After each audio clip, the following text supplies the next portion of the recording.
From a distance, Oyster Bay Regional Shoreline looks like the urban gem it's supposed to be. But up close, this old landfill in San Leandro is very much a work in progress. And then let's go and just start sweeping back and forth that area.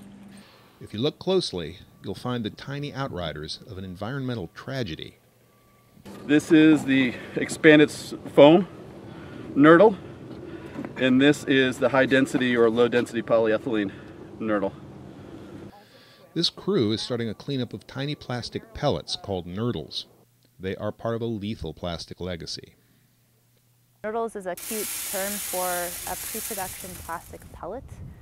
You take this pre-production plastic, you melt it down, and then you mold it into a plastic bottle, or you extrude it into a plastic bag. Fish and other aquatic species eat these pellets. It fills up their bellies. These animals feel like they're full. They don't continue to eat, and they actually starve to death. The San Francisco Bay Regional Water Board has ordered this first-of-its-kind cleanup. It follows the start of a first-in-the-nation joint inspection effort by the Regional Water Board, the State Water Board, and U.S. EPA. First pellets. This project is tricky. The crew has an elaborate environmental cleanup plan, but that's on paper. There's a lot of improvisation and a lot more than Nurdles.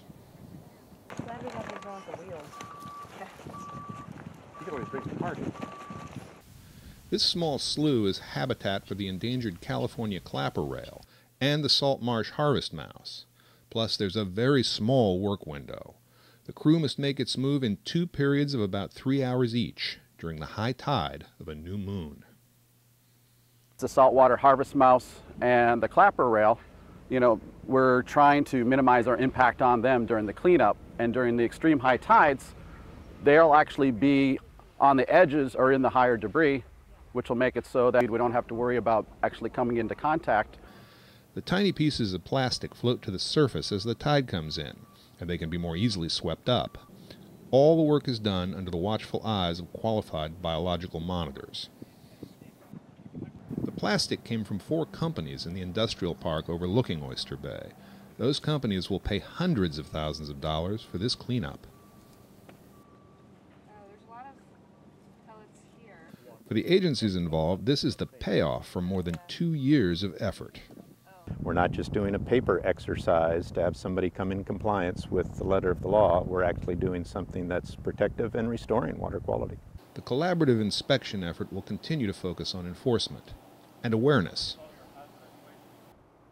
Managers and owners of industrial facilities need to know that they have obligations to obtain permit coverage under the Industrial Stormwater General Permit, and then to implement simple best management practices to keep these products from discharging from their facilities and making it to water.